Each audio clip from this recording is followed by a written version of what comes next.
We're in the midst of a huge transformation where our peers, communities, and workplaces are all really melding into one. Welcome to Reimagining Company Culture. My name is Christina Giordano, she, her, and hers, and I am the Senior Partnerships Manager here at AllVoices. Today, I'm very excited to welcome our next guest onto the interview series, Anisha Thomas. She's the head of people at Inscribe. Anisha, it's so good to see you. If you want to share a little bit about yourself for our listeners, including your pronouns, and when you were younger, do you remember how exactly you answered the question, what do you want to be when you grow up? Yeah, well, thanks so much, Christina, for having me today. I'm super excited to talk about all things people with you. As you mentioned, I'm Anisha Thomas, and I lead our people efforts here at Inscribe, and my pronouns are she, her, hers. And so when I was younger, I wanted to be a fashion designer. I wanted to be an astronaut. I had dreams to be a dentist at one point. And what's funny is I knew actually what I didn't want to be, and that was an engineer. And that's because of my parents. So when I was younger, they take me to their office and I just sit in their cubicle and draw on their whiteboard. And I was like, this is not fun. And so I associated the work environment with their job. And so it's funny, like full circle, I'm now in a people leadership role, focusing on work environment and creating an inclusive, fun, motivating workplace. So yeah. I love that answer. I used to go with my mom to take your kid to work day as well, and I had a very different version of what I thought work would be as well. Fast forward to today, I know you shared that you started working with Inscribe post Series A, which is exciting. So less than 50 folks, and we've heard folks say, you need to hire your first people person or people operations at X number of employees, or at least 100 level of employees. What are your thoughts on when it's the quote unquote right time to hire someone to really lead this team and function? Yeah, no bias, of course, the sooner the better. Actually, it was really pleasantly shocking when I was interviewing for this role that the founders were already looking for a people person. I think at that time we were 15 to 20 employees. And so usually, at least typically, like industry standard, I've seen this role come in maybe 50 to 100 employees, or when something bad happens or something goes wrong and they're like, oh, we actually need to build out an internal people team. And that realization happens. And so I am very fortunate that I'm part of a company so early on, and that I believe building out and investing in your people and people team early will be the competitive advantage here. Yeah, I definitely agree that it's never too early to start, because you need to, build that culture from the beginning and really think about this intentionally, because this is something that people are not only wanting but expecting from their employers and the role of work in their lives. One study found that 47% of employees reported that their stress was clearly higher than anything they'd experienced previously in their career, but only 37% agreed their organization really understood what they needed both in their personal lives and for their families. How would you say you're showing up for the full lives of employees at Inscribe? I'll say by being human and just actively listening. And I actually have a pretty personal and recent example here. And I actually shared some personal news with our founders recently. And I was already prepared to go into that meeting talking about, okay, what's the impact on the work going to be? What's my productivity going to be and look like after sharing this news? Because it will affect my outputs a little bit.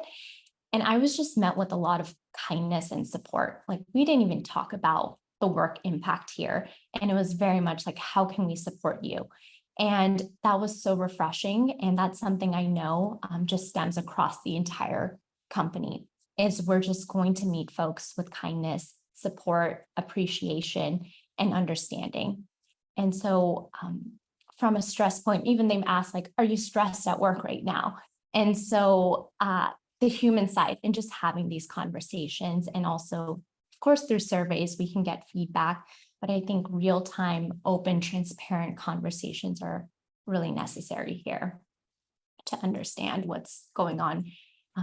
Talk about like work-life balance. I'll also say having Irish coworkers has been a great influence here.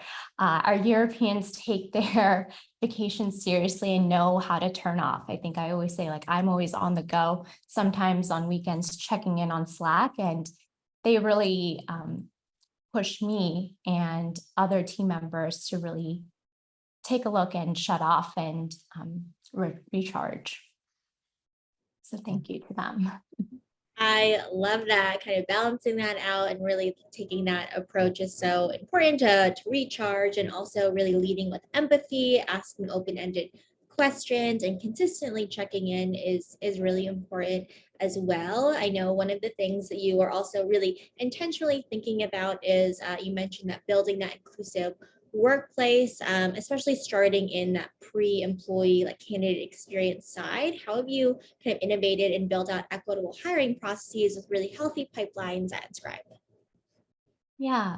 So we've created this like concept of recruiting life cycles. So we classify some roles as 60-day hires, 90-day hires, 120-day hires.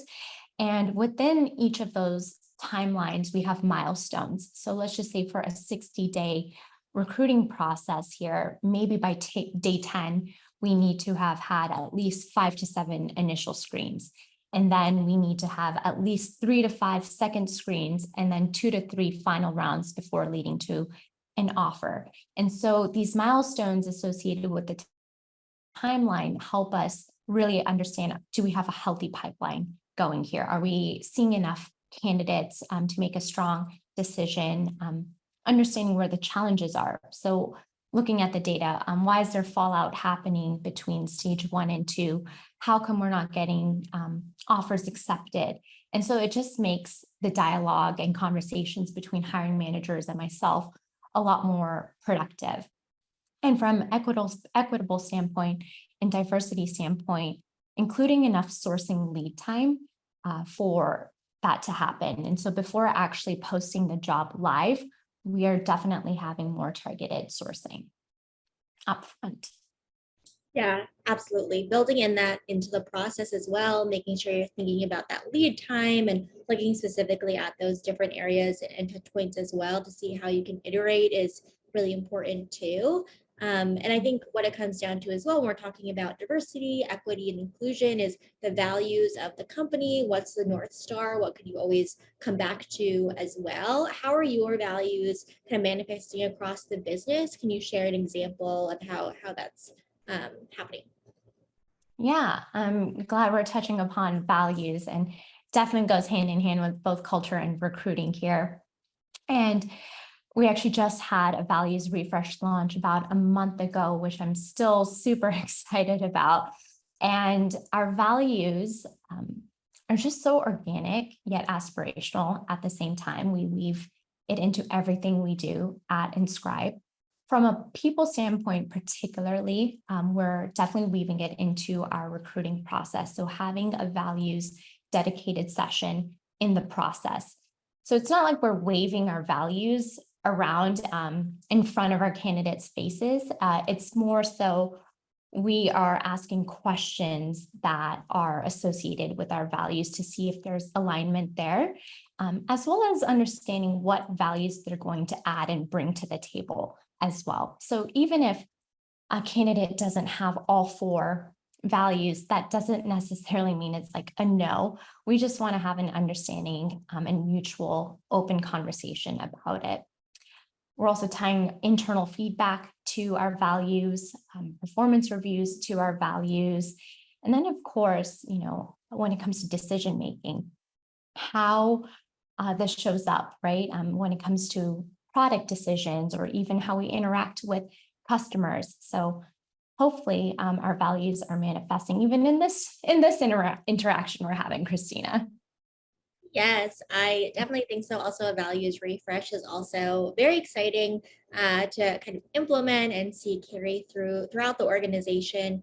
as well. And I think that also relates to how current and potential employees also see Inscribe as well, whether it's virtually, in person, every interaction with someone who works at the organization too. How would you describe where you are as an employer brand today and where you would like to be, knowing that we don't have a crystal ball, but like a year from now? Yeah, I'll be honest, I don't think everyone knows who Inscribe is and what we do, and that's totally okay and fair. We are a small company and a lot of our employer branding is organic. Like, we're not investing in job boards or paid partnerships just yet. And I think the organic piece is totally okay. And what I actually think is the best is if it's coming internally from our employees, right? If we have a new hire join us, I'd love to see, and like what success would be is they're posting on LinkedIn with their networks of, I had the best first day with Inscribe. And then that gets shared with their network and beyond. And word of mouth, I think, is so powerful and something we just need to lean into more. It's authentic. It's versus me, obviously going out there being like, wow, our culture is awesome, right? Obviously, I'm going to say that. But to hear it from others and empowering them to share with their network is super powerful. But yeah, of course, ideally, I'd love our employer branding to be in a stronger place and getting more out into the community in a year's time. Yeah, there's definitely that sense of that organic conversation that's happening. Folks are talking to their families, to their friends, to people that they meet about where they work and how they feel empowered, or if they don't feel empowered at their organization too. I want to touch on the current employees as well and current team members. What role does the employee voice play in your overall talent, people, and culture strategy too? I know you touched a little bit on that in the beginning as well. Yeah, almost entirely. It's so important from constant surveying of our annual engagement survey, pulse checks that happen on a monthly basis, conversations with managers coming in and having the constant feedback loop. And so that all drives our people initiatives and strategy. I, of course, can be thinking, hey, maybe compensation is an issue, but actually turns out diversity is an issue. I wouldn't know that if feedback isn't coming through. And I don't want to, be the one to kind of drive these initiatives. It should be a very much bottoms up approach. I'm here to support, enable, and make sure we're addressing the real problems. Now, let's just say, obviously, if we're not acting on all individual feedback that comes through, we really want to understand, is there a pattern, a theme here? What's the true problem to be solved, the root of that problem? And so someone's like, hey, I think comp is unfair. Okay, let's actually dig in a little bit deeper there. Why is that feeling of unfairness coming through? And just trying to understand, is it just a perception? Is it actually not in line with market rate? Like, what's going on? And so that's something that I'm really aware and cognizant about. Yeah, I think that goes back to what you were talking about earlier, like asking questions and having that open-ended conversation and really not assuming and continuing to iterate on processes and strategies as well, especially as you continue to grow the team too. You'll have new team members and folks who've been at the company for a couple of years and really melding that culture. I know we talked about the importance of building really an equitable place to work. And as I was preparing for our interview, saw in your bio that it is really important to curate that inclusive work culture, not only because it is the right thing to do, and also it's better for everyone involved as well, but especially as a woman of color in the tech startup industry, which is also really important to me as well. What is your advice for women of color in the startup tech world who are entering in, who have been in it for a couple of years, knowing what you know now? Yeah, good question. So I was actually just talking about this earlier with someone because we're in the middle of our performance reviews. And when it comes to the self reviews, I always say you're your biggest advocate, yet critic at the same time. And so I come from a culture, Asian culture, where you respect your elders. And so that's how I operate similarly at work, where my manager and above that, I consider them to be elders. And so whatever they said, I do. I didn't want to disrespect, even though I may not have agreed with it. And I felt in my time in my career back then, I was doing more harm than good with that. And so I really had to change my mentality and like push myself to get out of that mindset and mentality. I needed to advocate for myself. I'm the only one who can drive my career forward. As much as my manager is there to support me, they can't read my mind of where I want to take my career. And so I need to raise my hand. I need to voice my opinions. And so I really had to actually push myself quite a bit in my career to get to where I am today. That isn't to say I have a lot of imposter syndrome. Even when I was interviewing for this position, I was like, did they reach out to the right person? I don't know. And so that happens, but I have a lot of great team members and peers and folks lifting me up, but I'm the only one who can really advocate for myself. And so my advice is just do it. I mean, ask the questions. The worst thing you can get is a no, and then you know, and you can have a conversation about it. But if you don't ask those tough questions or you don't advocate for yourself, you're not going to go too far. And so that's my biggest thing here. And I'm always here to talk more about how we can, of course, be advocates and champions for each other. I love that advice. I definitely agree that you are your best advocate. It's so important to have your personal board of directors, your sponsors, your mentors, but you're right, nobody can read your mind. You need to help people help you, and also be really vocal about kind of your career path, what is interesting to you, and really give your feedback as well. If you're in the room, folks want your opinion and as well. And I'm sure that in your kind of day-to-day and in the projects you're working on, there's nothing is boring, and there's a lot going on. And I think in these conversations, we talk a lot about innovations in kind of the people, HR, talent culture realm. What is an innovation that you are most excited by, and why, if you had to kind of pick one? Yeah. I'll say innovation around compensation tools. I'm super excited about this. I mean, lots of great work is happening in the people space, but tools to actually help with benchmarking and streamlining the comp review process is so helpful. It's so hard to get comp right. Market is always changing. And from a global standpoint, when you're not just working with US team members, you've got a global team. And so I'm really excited for tools in this space to come out. Compensation is very important. So I love that one as well, because it's important to really streamline and also make it more efficient, and also benchmark, as you were talking about as well. Is there anything that I kind of didn't directly ask in our conversation that you want to flag or share with folks who are listening, or underscore any kind of key takeaways you hope people bring with them? Yeah. Well, to follow up on the compensation piece, I, why I'm actually also so excited is from an equity standpoint. It's really trying to make sure folks who are coming externally into the team and the internal folks are getting compensated fairly, and not just because someone negotiated a higher salary. And so tools like that to have visibility, and then also from a diverse perspective, like women and men in the tech industry. And so having all of that benchmarks is really important. So that's one piece. And then second piece, of course, I have to highlight is just invest in your people early and the people team early, because it will be your competitive advantage here. Because setting the right foundations for culture and the recruiting process will go a long way. So I'd like to leave everyone with that. Yes, invest in your people and your people team early. People can tell when you are authentically investing in them, and really having those important, intentional, and consistent conversations as well. Thank you so much for being on Reimagining Company Culture, Anisha. I really appreciated our conversation.